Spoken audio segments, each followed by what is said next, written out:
இயேசு நாமத்தினாலே வாழ்த்துதலையும் வணக்கத்தையும் தெரிவித்துக் கொள்கின்றேன். இன்றைய நாளுக்கான தலைப்பு கடவுளின் பந்திக்கு ஆயத்தமா. இதற்காக தேர்ந்தெடுக்கப்பட்டிருக்கிற அதிகாரம் மார்க்கு 14ஆம் அதிகாரம் 12 இருந்து 22 முடிய. ஜெபிப்போம். எங்கள் தாயும் தந்தையுமாக இறைவா, இவ்விதமாக ஒரு சூழலை ஏற்படுத்தி கொடுத்த ஆண்டவரே, அடியன் மூலமாக ஆண்டவர் இயேசுப்பா, உம்மை பற்றி நான் தியானிக்கும்படியாக கொடுத்த ஒரு அரிய ஒரு வாய்ப்பிற்காக ஸ்தோத்திரமானது.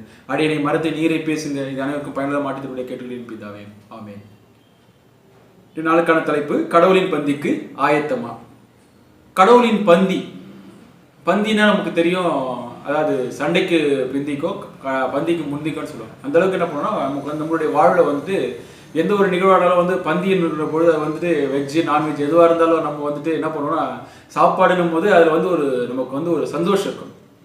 ஓகே, என்ன பண்ண என்ன காரணம் என்னென்னா, நம்ம உறவுகள் எல்லாம் ஒன்றா சேர்ந்து சாப்பாடுன்ற ஒரு பசி போக்குகின்ற ஒரு உணவு மட்டும் இல்லை அப்படின்னா, உறவுகளெல்லாம் சேர்ந்து சாப்பிடும்போது நம்மளுடைய தொலைதூரத்துக்கு உறவுகள் எல்லாரும் ஒரே நேரத்தில் வந்து நம்ம ஒன்று கூடி உணர்கின்ற பொழுது அதில் இருக்கின்ற ஒரு ஆனந்தம், சந்தோஷம், மகிழ்ச்சி என்பது அது ஒரு வேறு. ஆக இங்க என்ன பண்றாருன்னா, கடவுள் அது மாதிரி தான் என்ன பண்றாருன்னா, தன்னுடைய சீடர்களுக்காக என்ன பண்றாரு, ஒரு உணவு பந்தியை ஆயத்தப்படுத்தணும் ஒரு முடிவு பண்றாரு. முடிவு பண்ணிட்டு என்ன பண்றாருன்னா, அது மூலமாக வந்து ஒரு அதுக்கு வந்து என்ன பண்றாருன்னா, ஒரு சிம்பாலிக்கா ஒரு விஷயத்தை வந்து அதில் வந்து மக்களுக்கு வந்து அவர்களுடைய நண்பர் சீடர்கள் வந்து புரிய வைப்பதற்காக என்ன பண்றாருன்னா, இந்த பந்தியை ஆயத்தப்படுத்திருக்கின்றார். இந்த பந்திக்கான ஏற்பாடுகள் எப்படி ஏற்பாடு செய்கிறார்கள், அதை எப்படி யார் மூலமாக செய்யப்படுகிறது, அதை யாருக்கெல்லாம் அவர் பந்தியில் பதிவிடுகிறார், அதுக்கப்புறமா அவர் கொடுக்கின்ற வந்து ஒரு மெசேஜ் என்ன என்பதை பற்றி நம்ம விளக்கமாக பார்ப்போம். ஆக இந்த கடவுளின் பந்திக்கு ஆயத்தமா, நாம் இந்த பந்தியில் சேர்வதற்கு நாம் ஆயத்தமாகிறோமா, அதற்கு இதற்கும் அந்த நம்முடைய வாழ்விற்கும் என்ன ஒற்றுமையில் இருக்க போகிறது நாம் சிந்தித்து பார்ப்போம். முதலாவது பார்க்கின்ற பொழுது இதை வந்து ஒரு 3 விதமான தலைப்புகளின் நாம் பார்ப்போம். கடவுளின் பந்திக்கு ஆயத்தமா என்பது ஒரு 3 தலைப்புகளில் பார்ப்போம். முதலாவது வந்து தாழ்ச்சி, தன்னையே வந்து தாழ்மைப்படுத்துதல், தாழ்ச்சி. அடுத்தது வந்து நெகிழ்ந்து போறது, பூரிச்சு போறது. அடுத்தது 3வது வந்து சூழ்ச்சி என்ற ஒரு 3 சிறு தலைப்புகளை நாம் பார்ப்போம். முதல்ல வந்து மார்க்கு 14-15 பார்க்கின்ற பொழுது, 14ஆம் அதிகாரம் 14-15 பார்க்கின்ற போது கடவுளை பற்றி என்ன பண்றேன்னா, முன்பின் அறியாதவர் பார்க்கின்ற போது நம்ம கடவுள் வந்து என்ன சொல்றாருன்னா, இந்த வசனத்தை நம்ம படித்து பார்க்கின்ற போது நமக்கு புரியும்.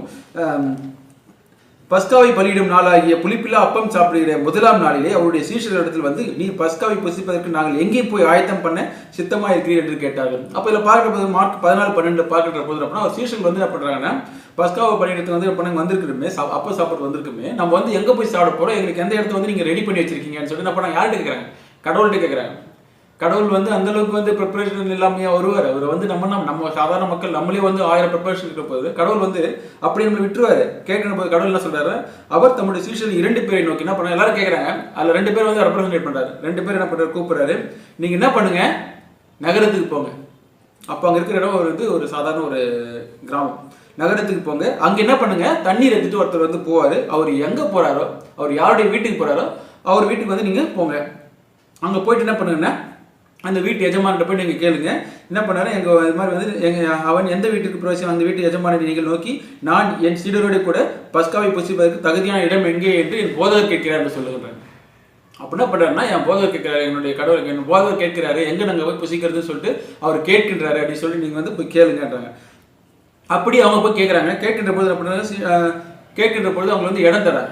இதனுடைய நிகழ்வு தான் வந்து நம்ம இதில் பார்க்க போகின்றோம். அப்போ இதில் பார்க்கிற போது கடவுளை பற்றி முன்பின் அறியாத வந்து அந்த எஜமான், வீட்டினுடைய உரிமையாளர், இவங்க என்ன பண்றாங்கன்னா, கடவுள் சொன்னார்ன்ற ஒரு சின்ன அந்த சமிக்கையை மட்டும் எடுத்துக்கிட்டு என்ன பண்றாங்க, வந்து சொல்றாங்க. கடவுள் வந்து நீங்க தண்ணி ஊற்றுறது போவார், யார் வீட்டில் வந்து வைக்கிறாரோ, யார் வீட்டில் இருந்து ஊத்துறாரோ அந்த வீட்டில் போய் நீங்க கேளுங்க அப்படின்னு சொல்லுகிற போன அங்கே போய் கேட்குறாங்க. அப்போ கடவுளை பற்றி நேரில் வந்து கடவுள் வந்து நேரில் சொல்லலை. ஒன்று, கடவுளை வந்து அவர் முன்பின்ன தெரியாது. கடவுள் வந்து டைரெக்டாக வந்துட்டு இப்போ இது மாதிரி எங்கள் பசங்க வருவாங்க அப்படின்னு சொல்லிட்டு என்ன பண்ணுறாருன்னா, வந்து எந்த இன்ஃபர்மேஷன் கொடுக்கல. அப்போ வந்து கடவுளை வந்து அவர் கூறியதாக வந்து யாரோ ஒருத்தர் சொல்கிறாங்க. ஒரு 3வது மனுஷர் வந்து என்ன பண்ணுறாங்கன்னா, யாரோ ஒருத்தர் வந்து சொல்கிறாங்க. அப்போ அவருடைய வார்த்தைக்கு என்ன பண்ணுறாருன்னா, அவர் வந்து மதிப்பளித்து கடவுளை பற்றி சொல்கின்றாருன்னு சொல்லி அந்த ஒரு வார்த்தைக்கு வந்து அவர் மதிப்பளித்து என்ன பண்ணுறாருன்னா, அவர் வந்து விசுவாசித்து கடவுளுடைய அன்பு வந்து உண்மையில வந்து விசுவாசித்து என்ன பண்ணுறாருன்னா, விசுவாசத்தில் வந்து கடவுளை பற்றி கடவுளுடைய ஈர்ப்பில் அவருடைய வார்த்தையில் வந்து ஈர்க்கப்பட்டவர் என்ன பண்றாருன்னா, உந்தப்பட்டு என்ன பண்றாருன்னா, எவ்வளவு ஒரு கெமிக்கல் ரியாக்ஷன் வந்திருப்பாங்க. என்ன பண்றாருன்னா, கடவுளுடைய வார்த்தை என்னுடைய போதகர் கேட்கிறார் என்று சொன்ன மாத்திரத்தில் என்ன பண்றாருன்னா அழகாக ஒரு வீடை செட்டப் பண்றாரு. அப்போ என்ன பண்றாருன்னா, உந்தப்பட்டு கடவுளின் எதிர்பார்ப்பை நிறைவேற்றுவதற்காக அவர் என்ன பண்றாருன்னா, எப்படி அங்கே போனா வந்து இடம் கிடைக்கும், இங்க வந்து என்னுடைய தாசன் ஒருவர் இருக்கிறாரு, அவர் என்ன பண்றாருன்னா அங்கே போனால் கண்டிப்பாக இடம் கிடைக்கும்னு சொல்லி என்ன பண்ணுறாருன்னா சொல்றது வெளியே வந்து இந்த 2 சீடர்கள் வந்து அனுப்பிச்சு வைக்கிறார். அவ்வளோ பேருக்கு 2 பேரும் வந்து சூஸ் பண்ணி அனுப்புறாருன்னும் போது அப்போ அனுப்புறாரு. அப்போ நிறைவேற்று விதமாக அங்கே எதிர்பார்ப்பை நிறைவேற்றும்படியாக என்ன பண்றாருன்னா அவர் கூறியது போலவே அங்கே என்ன பண்றாருன்னா கடவுள் முன்னாடியே சொல்லிடுறாரு என்னெல்லாம் எப்படிலாம் இருக்கும், எந்த இடத்துல வந்து உனக்கு வந்து அந்த உள்ள வந்து அவர் எப்படியும் வடிவமைச்சிருப்பாங்க, உள்ள போனோம்னு சிவப்பு கம்பல் விரித்து மேல் வீட்டு விசாரமான இடத்தை வந்து என்ன பண்றாருன்னா கொடுத்தான். அப்ப என்ன பண்ணாருன்னா அவர் கடவுள் சொன்ன மாதிரியே அவர் வந்து நீ மேலே போனீங்கன்னா இது மாதிரிலாம் இருக்கும் அப்படின்னு சொல்றப்ப அதே மாதிரி என்ன பண்ண சிவப்பு கம்பளை விரிச்சு ஒரு விஸ்தாரமான ஒரு மேல் மாடி வந்து அவர் வந்து கடவுளுடைய பந்திக்கு வந்து அவர் தருகிறார்.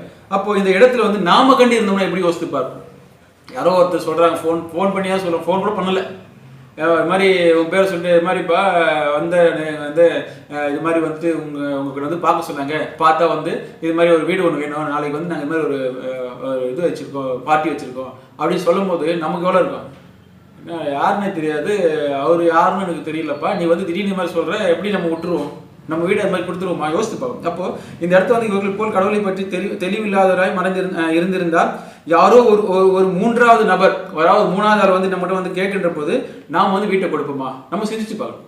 இது ஒரு நியாயமான கேள்விதான். யாரா வந்து உடனே வந்து நம்ம வீட்டை வந்து திறந்து விட்டுற மாட்டோம், வாங்க உட்காருன்னு. ஆனா கடவுளுடைய பெயரை வந்து சொல்லின்ற போது என்ன பண்ண கேட்கிறேன், இங்க என்ன பண்ண போனா அவர் வந்து கொடுத்து கடவுள் வந்து தங்குவதற்காக இடம் எப்படி இருக்க வேண்டும் என்று உணர்ந்து அவன் அப்போ வந்து கடவுள் வந்து தங்கணும் அப்படின்னு சொல்லிட்டு என்ன பண்றாருன்னா கடவுள் அவங்க இமேஜின் பண்றதுக்கு முன்னாடியே என்ன பண்ணா இவர் என்ன பண்ண இதெல்லாம் ரெடி பண்ணிட்டு கடவுளுடைய திங்கிங் வந்து இதெல்லாம் போயிருக்கு.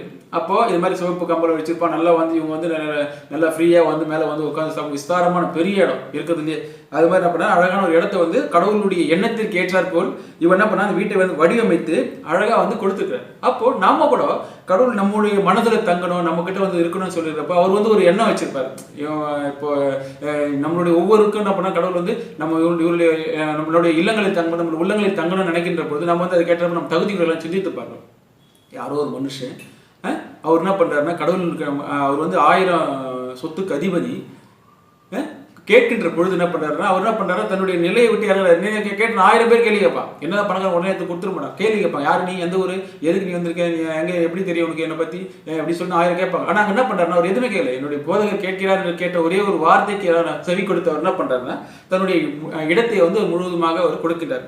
ஆக நாம் இப்படி தம்மை தாமே தாழ்த்தி கடவுளுக்காக நம்மளை முழுவதுமாக நம்ம ஈடுபடுத்தினோம், நம்ம சிந்தித்து பார்க்கிறோம். அப்ப தன்னை முழுவதும் எவன் ஒருவன் தாழ்த்துகிறானோ அவரை காண முடியும். அப்போ கடவுளை வந்து என்ன பண்ணிக்கலாம், நேருக்கு நேரம் பார்த்துக்கலாம், கடவுள் வந்து அவர்கிட்ட நேருக்கு நேரம் பேசிருக்கலாம். ஒருவேளை கடவுள் வந்து என்ன பண்ணிருக்கலாம், இதுக்கு முன்னாடி வந்து அவர் வருகின்ற பொழுது இவர் அழைத்திருக்கலாம், கடவுளை வந்து நீங்க தங்குங்க அப்படின்னு சொல்லிட்டு அழைத்திருக்கலாம், கடவுள் வந்து நான் அடுத்த முறை வரும்பொழுது பார்க்கிறேன்னு சொல்லியிருக்கலாம், ஏதோ ஒரு அவருக்குள்ள ஒரு உரையாடல் இருந்திருக்கலாம் என்பதும் வந்து நமக்கு ஐயப்படுது.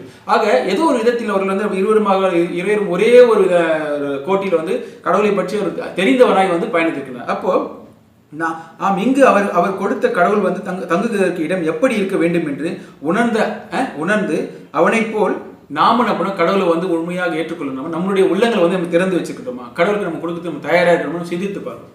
அப்போ நாம வாழ்கின்ற வாழ்வு தாழ்ச்சி, நம்மை தாமே தாழ்ந்து நம்ம வந்து வாழணும். அப்போ நம்ம என்ன நம்மளுடைய வாழ்வு வந்து எவ்வளவோ பொருட்கள் உயர்ந்து கொண்டே போகும், நம்ம ஒவ்வொரு நாளும் வந்து நம்மளுடைய ஸ்டேட்டஸ் டெவலப் ஆகிட்டே போகின்ற பொழுது நம்ம கடவுளை வந்து நம்ம விட்டுவிடாம கடவுளை வந்து நம்மளுடைய வாழ்வை வந்து எடுத்து செல்கின்ற பொழுது கடவுள் உண்மையில் நம்ம ஒவ்வொருவரையும் ஆஸ்வதிப்பார். ஆக இது வந்து அந்த வீட்டு உரிமையாளனுக்கா அவர் பேசுனது. அதை தொடர்ந்து என்னதான் வந்துட்டு நெகிழ்ச்சி, என்னதான் வந்து கடவுள் சொல்லிட்டாரு, ஜஸ்ட் யோசித்து பாருப்பா, நீ அங்கே போயிட்டு என்ன பண்ண, நீ அங்கே ஒருத்தன் தண்ணி எடுத்துட்டு போவான், குளத்துல ஒருத்தன் தண்ணி எடுத்துட்டு போறான், அங்கே என்ன பண்ணு, நீ போயிட்டு கேளு அவன் எந்த வீட்டுக்குள்ள போறானோ. நம்ம ஊர்ல இது மாதிரி யாரோ ஒருத்தருக்கு தண்ணி எடுத்துட்டு போறாங்க, யாரோ ஒருத்தர் போறான், அவனை ஃபாலோ பண்ணிட்டு போனா நம்மளுடைய நிலைமை எப்படி இருக்கும் என்ன நம்ம யோசித்து பார்க்கணும். யாரோ ஒருத்தர் தண்ணி எடுத்துட்டு போறாங்க, அது வந்து போறாருன்னா அவன் என்ன பண்ணிருப்பான், இது மாதிரி நம்மளை யாரோ ஒருத்தர் 2 பேர் ஃபாலோ பண்ணிட்டு வராங்க அப்படின்னா பெரிய ஊரில் ஒரு கலவரமா இருக்கும். ஆனா இங்க பார்த்து நான் கடவுள் எந்த அளவுக்கு அழகாக செட்டப் பண்ணிருப்பாரு. நான் போன உடனே என்ன பண்றாரு, நீங்க கேட்கிறாரு, தண்ணி எடுத்துட்டு போறான், அவங்களை ஃபாலோ பண்ணிட்டு போறாங்க. போன ஒன்று என்ன பண்றாங்க, போகின்றாங்க. போயிட்டு எந்த அளவுக்கு விசுவாசம், அந்த 2 சீடர்கள் எந்த அளவுக்கு விசுவாசி இருந்தாலும் அவர் பெயரில் குறிப்பிடவில்லை, விசுவாசி இருந்தால் இவர் அழகாக என்ன பண்ணாங்கன்னா கடவுள் சொன்ன அந்த வார்த்தைக்கு கீழ்ப்படிந்து அவர்கள் இருவரும் வந்து அவரை பின்தொடர்ந்து செல்கிறார்கள். பின்தொடர்ந்து போறதோட ஈஸி, போயிட்டு அந்த எஜமான பார்த்துருப்பாங்க, அது பெரிய வீட்டின் ஒரு உரிமையாளர் போது அவர் பயங்கர பிரம்மாண்டமாக இருந்திருப்பாரு, அவருக்கு சுற்றி ஆகப்பட்ட வேலையாட்கள் இருந்திருப்பாங்க. ஜஸ்ட் நம்மளுக்கு திங்க் பண்ணி பார்ப்போம், அப்படி இருக்கின்ற போது அவங்க கிட்ட போயிட்டு நம்ம வந்து நம்மளுடைய உதவி கேட்பதே வந்து கஷ்டமா இருக்கும். ஐயா ஏதாவது செய்யுங்க. ஆனா தங்குறது என்று போதகர் கேட்கிறார். அப்ப என்ன பண்றாருன்னா வந்து அவரோட உதவி கேட்கல, எங்க தங்கணும் சொல்லி எங்க போதகர் கேட்கிறார். நல்லா படித்து பார்த்தோம்னா அதில் சொல்லியிருப்பாங்க அழகா, நான் என் சீடரோட கூட பஸ்காவை புசிக்கிறதுக்கு தகுதியான இடம் எங்கே என்று போதகர் கேட்கிறார் என்று சொல்லுங்கள். அப்போ எங்க நாங்கள் வந்து தகுதியான இடம் எங்க, அதாவது நீங்களும் வாங்க கூட உட்காந்து சாப்பிடுங்க அப்படின்னு சொன்னால் பரவாயில்ல, என்னுடைய சீடர்கள் தலைவர் நாங்கள்லாம் வந்து உட்காந்து சாப்பிட தகுதியான இடம். அப்போ அவ்வளோ மட்டமான இடமா இது நமக்கு வரும். அப்போ நாங்கள் வந்து அவ்வளோ இதுவா அப்படின்னு நம்ம யோசிப்போம். ஆனால் அங்கே என்ன பண்ணுறாருன்னா இது மாதிரியான வார்த்தைகள்லாம் இருக்கின்ற போது அவங்க வந்து அந்த அந்த காலத்தில் வந்து எப்படியான சூழ்நிலை நமக்கு தெரியாது. அப்போது இவங்க போயிட்டு கேட்கின்ற பொழுது அவருடைய விசுவாசம் வந்து நம்ம கடவுளையே வந்து என்ன பண்றாருன்னா நெகிழ்ச்சி அடைய செய்கிறது. என்ன அளவுக்கு அதை பார்க்கின்ற பொழுது கடவுள் சொல்கின்ற ஒரே ஒரு வார்த்தை, எப்படி கடவுள் வந்து இதெல்லாம் யோசிச்சிருப்பாரு அப்படின்னு சொல்லிட்டு ஆனால் நெகிழ்ச்சி போறாங்க. போயின உடனே கேட்குறாங்க. இதே மாதிரி வந்து அவர் சொல்லிடுறாரு, நம்ம சொல்லுவார் லெஃப்ட்ல போ ரைட்ல போனால் அங்கே போனால் வந்து ஒரு வீடு இருக்கும், சிவப்பு கலரில் பெயிண்ட் அடிச்சிருக்கோம், நம்மளால் அது தான் சொல்ல முடியும். ஆனால் உள்ளே ரைட்டில் போனால் அங்கே வந்து என்ன பண்ணோம், பெரிய ஒரு ஹால் இருக்கும், அதில் பார்த்தா இங்கே ஒரு சோஃபா செட்டு போட்டிருக்கோம், இங்கே டிவி வச்சிருப்பாங்க, இங்கே ஃப்ரிட்ஜ் வச்சிருப்பாங்கன்னு சொல்கிறா நீ ஏற்கனவே உள்ளே வந்தியான்ற மாதிரி தான் அவங்களுக்கு டவுட் வந்துடும். அப்போது உண்மையிலேயே அந்த இல்லத்தில் கடவுள் இருந்திருக்கிறார். கடவுளுடைய பார்வையில் வந்து அந்த இல்லம் முழுவதுமாக தென்பட்டிருக்கிறது. அதனுடைய விளைவு தான் வந்து இவ்வளோ அழகாக வந்து கிளியர் கட்டாக சொல்கிறார்.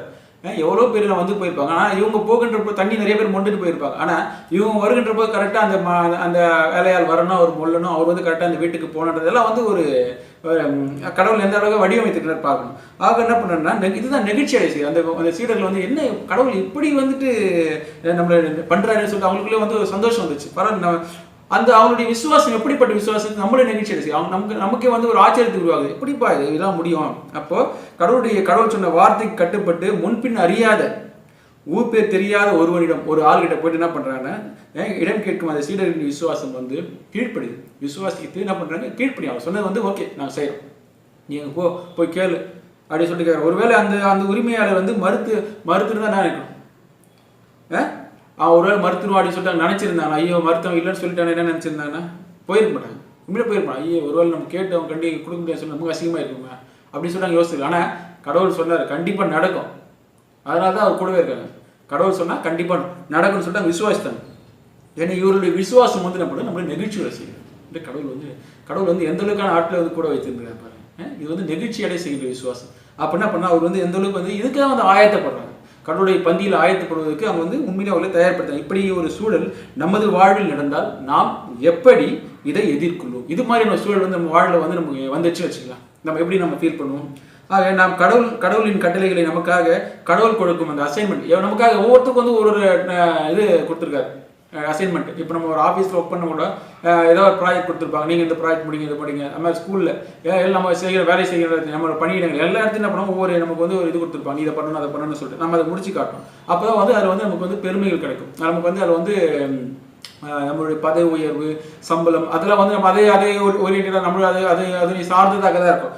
ஆக நமக்கு கொடுக்கின்ற அந்த பங்கு நமக்கு கொடுக்கின்ற அந்த என்ன சொல்றது பொறுப்பை வந்து நம்ம அழகாக செய்து முடிக்கணும்னு சிந்தித்து பார்க்கணும். அப்போ இங்கே கடவுள் வந்து என்ன பண்ணுறாருன்னா இவங்களுக்கு வந்து நீங்கள் வந்து போயிட்டு ரூம் ரெடி பண்ணுறது உங்களுடைய வேலை அப்படின்னு சொல்லிட்டு கொடுத்துருக்காரு. இவங்க அழகாக என்ன பண்ணுறாங்க. அப்போது அதே மாதிரி நம்மளும் பண்ண எந்த வித சந்தேகம் பண்ணி என்ன பண்ணாங்க, அவர் செஞ்சதுனால தான் என்ன பண்ணாங்க, அவர் என்ன பண்ணாங்க, அற்புதங்களை வந்து பெற்றுக்கொள்ள முடியும். அப்போ என்ன பண்ணாங்க, 12 பேருக்கு தேர்ந்தெடுக்கிறாரு 2 பேர் தான், மீதி 10 பேர் தேர்ந்தெடுக்கிறார், 2 பேர் தேர்ந்து. அப்போ எந்த அளவுக்கு வந்து அவர் அங்கேயே வந்து அவங்க குவாலிஃபைடு, கடவுளுடைய விசுவாசத்துக்கு பாத்திரனானா அவர்கள் மாறிட்டாங்க. அப்போ இப்படி நாம் கடவுளின் வார்த்தைக்கு கட்டுப்பட்டு கீழ்ப்படிந்து வாழும் வாழ்வை வந்து என்ன பண்ணுறேன், கடவுளின் பார்வையில் நெகிழ்ச்சி பெறும் விசுவாசமாக இருக்கும். அப்போ என்ன பண்ண இது மாதிரி வந்து நம்ம வாழ்கின்ற பொழுது தான் கடவுளை வந்து நம்ம எடுத்துக்கணும், கடவுளை வந்து நம்மளுடைய வாழ்வில் வந்து எடுத்து பயன்படுத்தி என்ன பண்ணுறது, அவருக்காகவே நம்ம வந்து நம்மளை வந்து கட்டுப்படுத்தி நம்ம என்ன பண்ண அவருக்காக கட்டுப்பட்டு கீழ்ப்படிந்து நடக்கணும். கீழ்ப்படியும் ஏனோதானோ என்று வாழ்கின்ற வாழ்வு கடவுளுக்கான பிரியமான வாழ்வு அல்ல. அந்த வாழ்வை நாம் ஒவ்வொருவரும் தவிர்த்து கடவுளுக்காக நாம் வாழ்கின்ற போது நாம் உண்மையிலேயே ஆஸ்வதிக்கப்பட்டவர்களாக இருப்போம். இது வந்து 2வது பங்கு. 3வது பார்த்தோம்னா சூழ்ச்சி. இது என்ன வித்தியாசமா இருக்கு. முதல்ல பார்த்தது வந்து நம்ம என்ன சொன்னோம்னா தாழ்ச்சினோம், தாழ்ந்து சொல்லுது, நெகிழ்ச்சி அடைதல் சொன்னோம். 3வது பார்த்தா சூழ்ச்சி. இது கொஞ்சம் கொஞ்சம் வித்தியாசமாக இருக்கே, தலைப்போட ஒற்றுப்போல் என்ற மாதிரி சிந்திக்க தோணும். ஆனால் கடவுள் இதில் பார்த்தோம்னா இயேசுவுடனே பயணித்த ஒருவன் இவ்வளோ நேரம் பார்த்தா அந்த 12 பேர் 2 பேரை வந்து ரொம்ப பெருமையாக பேசிட்டு இருந்தோம். ஆனால் இயேசுவோடே பயணித்தவன் அவர் செல்லும் இடமெல்லாம் கூடவே சென்றவன். எங்கெல்லாம் கடவுள் போகிறாரோ அங்கெல்லாம் கூடவே சென்றவன். அப்போ என்ன பண்ணுறாங்கன்னா கடவுள் வந்து எந்த இடத்துல நிற்கிறார் அந்த இடத்துல எங்கே அங்கே உட்கார அங்கே ஜெபம் பண்ண அந்த இடத்துல எல்லா இடத்துலையும் கடவுள் கூடவே இருந்தவன். அப்புறம் அவருடைய நிழலாய் வாழ்ந்தவன், கடவுளுடைய நிழலாவே வாழ்ந்தவன். அற்ப சந்தோஷத்திற்கு சிறிதளவு சந்தோஷம், ஒரு சொற்ப சந்தோஷம், கடவுளின் அன்பை வந்து நம்ம விலை பேசிட்டான். கடவுள் தன்னுடைய மேல் வைத்த அன்பை வந்து நம்ம விலை பேசி அவன் என்ன பண்ணான், யார் அந்த விலை பேசியவன் பார்த்தா கடவுளோடு ஒட்டி உறவாடிய யூதாஸ் காரியர். ஆக இவன் என்ன பண்ணா, மற்ற 2 நிகழ்வுகளை விட இவன் இயேசுவுடன் உணவருந்தும் போது என்ன பண்ணா, மற்ற 2 பேரும் வந்து இதுக்கப்புறம் முடிஞ்சிச்சு, அவங்க அந்த ரூம் ரெடி ஆயிடுச்சு வந்துட்டாங்க. இப்போ என்ன பண்ண, உணவருந்தி முடித்த பிறகு கடவுள் சொல்கிறாரு, என் கூட ஒருத்தர் தான் வந்து நான் மறுதலி என்னை வந்து இது மாதிரி பேச போறீங்க, என்னை வந்து காட்டி கொடுக்க போறீங்கன்னு சொல்லிட்டு என்ன பண்ணுறாரு சொல்றாரு. இப்போ சொல்கிறப்போ டைரக்டாக சொல்றாரு, மறைமுகமாக சொல்றாரு. சொல்கிறப்போ நானும் என்று எல்லாரும் கேட்கின்றாரு. அப்போ என்ன பண்றாருன்னா, கடவுள் வந்து என்ன பண்றாருன்னா, அப்போ நானும் என்று கேட்கின்ற பொழுது கடவுள் சொல்கிறார்,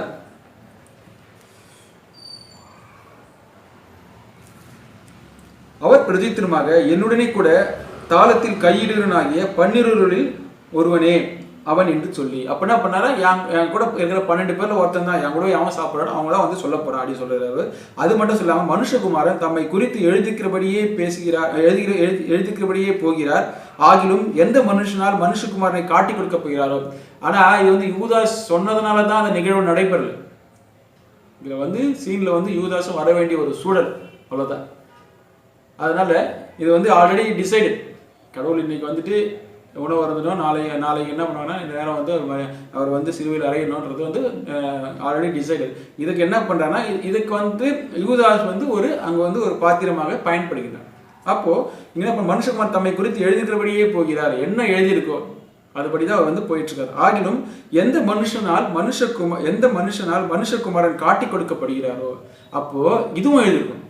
யார் வந்து காட்டி கொடுக்குறானோ, இருக்கிற 12 பேர்ல இவன் தான் மாட்டிக்கிட்டான். அப்போ யார் ஒருத்தன் காட்டி கொடுக்க போகிறாரோ அந்த மனுஷனுக்கு ஐயோ, அவனோட நிலைமை அவ்வளோதான்.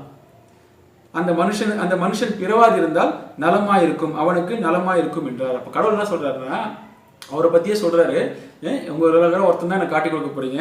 இது வந்து என்ன நம்ம வந்து ஆல்ரெடி டிசைடடு அதான் நடக்குது, அது வந்து மாற்று கருத்தும் கிடையாது.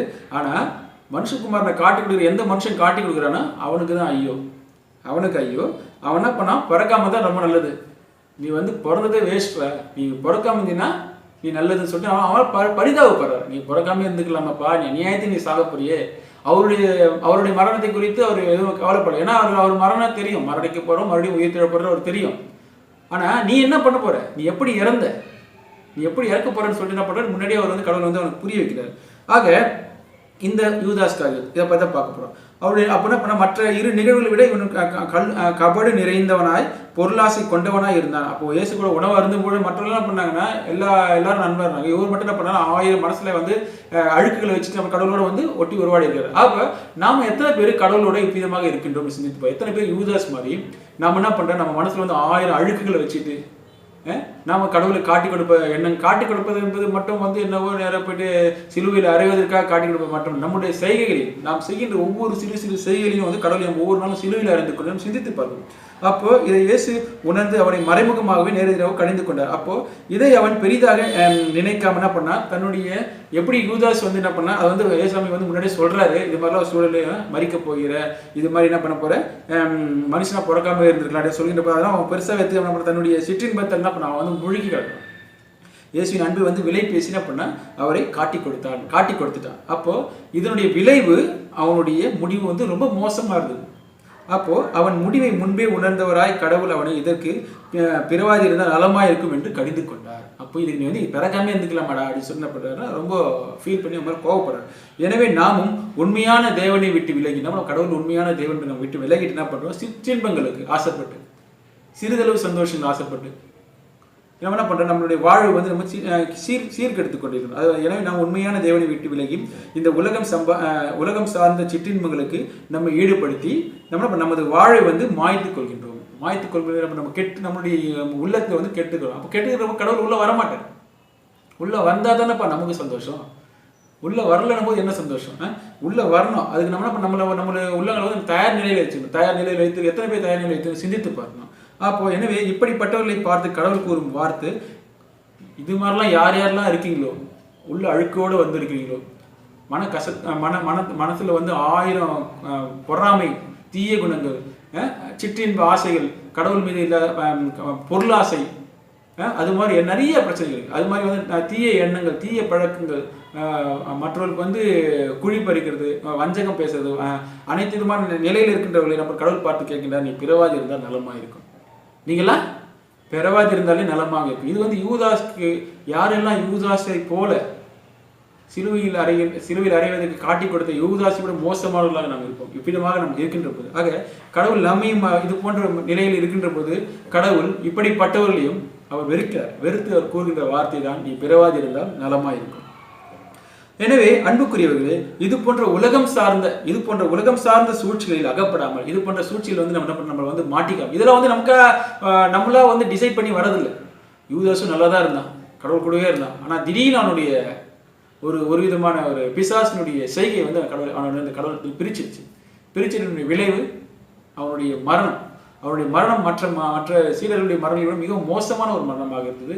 அதுவும் வந்து பார்த்தோம்னா ரொம்ப அவன் வந்து மிகவும் விசனமடைந்து மறிக்கிறான். மீது பேர்லாம் வந்து சந்தோஷத்தோடு மறிக்கிறான் கடவுளுக்காக. ஆனால் இவன் விசனமடைந்து மறிக்கின்ற சூழலை ஏற்படுது. எனவே அன்புக்குரிய, இது போன்ற உலகம் சார்ந்த சூழ்ச்சிகளில் அகப்படாமல் கடவுளிடம் தாட்சி உள்ள அந்த உரிமையாளரை போல, கடவுள்கிட்ட வந்து எப்படி வந்து தன்னை முழுமையாக தாழ்மைப்படுத்தி அவ்வளவு பெரிய பணம் எப்படிதான் இருந்திருக்காங்க, சொன்ன ஒரு வார்த்தைக்கு கீழ்படுத்தி தன்னுடைய இல்லத்தை கொடுத்தவரோ, அது போல கடவுளுடைய வார்த்தைக்கு மறுவொத்துடு கொடாமல், திருப்பி வந்து ரிப்ளை எதுவுமே கொடுக்காம, கமெண்ட் எதுவும் கொடுக்காம, இல்லை முடியாது கடவுளை அப்படிலாம் சொல்றாங்க. நம்ம கடவுளை வந்து என்ன பண்ணா, சொன்ன அந்த ஒரு வார்த்தை கட்டுப்படுத்தி, ஊர் பேர் தெரியாத ஒருத்தங்கிட்ட போயிட்டு, ஊர் பேர் தெரியாத ஒரு இடத்துல போயிட்டு, யாருன்னே தெரியாத ஒரு முகம் தெரியாத ஒரு ஆளுகிட்ட போயிட்டு என்ன பண்றாங்கன்னா, அவர் வந்து கடவுள் சொல்ற அந்த வார்த்தை வந்து அதுவும் சாதாரணமா ஹெல்ப் கேட்கல, இது மாதிரி சொல்லியிருக்காருங்க அப்படின்ற மாதிரி சொல்கின்ற போது என்ன ஒரு கட்ஸ் இருக்கும். அதை பார்க்கின்ற போது அவர் கடவுளை அந்த மகன் நம்பியை பார்த்து நெகிழ்ந்து போகிறார்.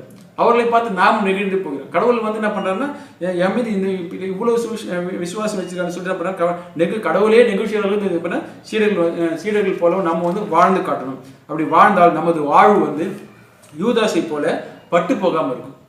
எப்படி வந்து ஒரு செடி வந்துட்டு நம்ம ஒழுங்காக பராமரிக்கலைன்னா அது வந்து என்ன பண்ண பூச்சி பிடித்து பட்டு போகிறதோ, அது போல நாம் வந்து என்ன பண்ண நம்மளுடைய உள்ளங்களாகி நம்ம வந்து செடியை போல பாதுகாக்கின்ற ஒரு தோட்டக்காரன் இல்லைன்னா நம்மளுடைய வாழ்வு வந்து பட்டு போகும். அப்போ இதுக்கு கடவுளை முழுவதுமாக நம்ம அண்டிக் கொண்டு வாழ்கின்ற போது, அப்புறம் கடவுளின் அன்பில் வந்து நம்ம அண்டிக் கொண்டு வாழ்கின்ற போது இந்த பட்டு போகாமல், யூதாஸை போல பட்டு போகாமல் நாம் மென்மேலும் துளிர்த்து அதிக கிளைகளை படைத்து நாம் மற்றவர்களுடைய வாழ்வுக்கு வந்து மற்றொரு நிழலாக நாம் இருப்பதற்கு சிறிதரும் சந்தேகம் இல்லை. ஆக நமது சந்தோஷம் என்பது மற்றவருடைய வாழ்வில் இருக்க வேண்டுமே தவிர நமது வாழ்வில் மட்டுமே இருக்கக்கூடாது. இந்த காலகட்டங்களில் நம்ம தவச காலகட்டத்தில் நம்ம வாழ்ந்து கொண்டிருக்கின்ற நாம், ஒவ்வொரு நாளும் சிந்தித்துக் கொண்டிருக்கின்ற நாம், இவ்விதமான ஒரு சூழலை வந்து நம்மளுடைய வாழ்வை வந்து நம்ம எடுத்து பயன்படுத்தணும்.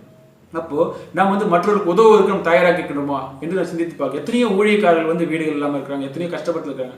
ஆனா இந்த மனுஷன் என்ன பண்ணலன்னா, சொன்ன ஒரு வார்த்தைக்கு கீழ்பட்டு என்ன பண்றாருன்னா தன்னுடைய இல்லத்தை வந்து கொடுத்துக்கிறாரு. இன்னைக்கும் நிறைய இடத்துல பார்க்கின்றோம், அவருடைய மேற்கூரையில மேல்நிலைகளை வந்து என்ன பண்ணுவாங்கன்னா ஊழியக்காரர்கள் வந்து இலவசமா கொடுத்துருவாங்க. அவர் வந்து தங்கிப்பாரு, ஊழியம் பண்ணுவாங்க, போவாங்க. ஆக நாம் அத்தனை அவிதமான சூழல் இருக்கின்றோமா, நாம் கொடுக்கின்ற அளவில் இருக்கின்ற போது கொடுப்பதற்கு நாம் தயாராக இருக்கின்றோம் என்று சிந்தித்து பாருங்க. ஆக அன்புக்குரியவர்களே, நம்முடைய வாழ்வு கடவுளுக்கான வாழ்வு, கடவுளை மாற்றம் பின்பற்றுகின்ற வாழ்வு என்று நம் வாயளவில் சொல்லிக் கொள்ளாமல் கடவுளை முழுவதுமாக நாம் எடுத்து செல்கின்ற போது கடவுள் அன்பை நாம் முழுவதுமாக பெற்றுக்கொள்ளலாம். இவ்விதமான ஒரு வாழ்வு, இவ்விதமான ஒரு நேரத்தை அளித்த இயேசுவுக்கு நன்றியை செலுத்துகிறோம். ஜெபிப்போம். எங்கள் அன்பும் தாய் தன்மை இறைவா, இப்பொழுது அருமையான ஒரு நாளை கொடுத்தீரே, ஸ்தோத்திரம். இப்பொழுது மாடரே உமது அன்பை நாங்கள் பெற்றுக்கொள்ளும்படியாக நீ கொடுத்த ஒரு அருமையான ஒரு நேரத்திற்காக ஸ்தோத்திரம். தொடர்ந்து பலப்படுத்துங்கப்பா. உம்முடைய இரவு உணவை நாங்கள் பெற்றுக்கொள்வதற்கு நாங்கள் ஆயத்தப்படுத்தும்படியாகும். இதற்காக ஆண்டவரே, நாங்கள் ஆண்டவரே இந்த வீட்டின் உரிமையாளரை போலாண்டவரே, ஆமாண்டவரே, நீ கூறிய அந்த ஒரு வார்த்தைக்கு அவர் செவி கொடுத்தாண்டவரே, அப்பா பிதாவை யார் மூலமாக கூறுகின்ற போது நம்பி அவர் இல்லத்தை கொடுத்தாரே, இந்த தைரியத்துடன் அவருக்கு போயிட்டு கேட்டாண்டவரே சப்பா, அந்த சீடர்களை போல நாங்கள் விசுவாசிக்கும்படியாகும். ஆமாடைய சூழ்ச்சியை நாங்கள் சிக்கிக்கொண்டு யூதாசை போல மறித்திடாத படியானது உண்மை நாங்கள் பின்பற்றி கொண்டு ஆமாடைய நித்திய காலமும் நாங்கள் வாழும்படியாக வாழ்க்கையில் தொடர்ந்து ஆசிரியை பலப்படுத்துங்க. இவ்விதமான சூழலில் இருக்கிற எத்தனையோ பிள்ளைகளை ஆசிரியத்தை பலப்படுத்துப்பா. ஒரு தேவைப்படும் நடத்தி கொடுத்துருக்கீங்க பிதாவே. ஆமென். ஆத்மாவை கர்த்தரை ஸ்தோத்திரி, விபஸ்தாமத்தை ஸ்தோத்திரி, ஆத்மாவை கர்த்தரை ஸ்தோத்திரி.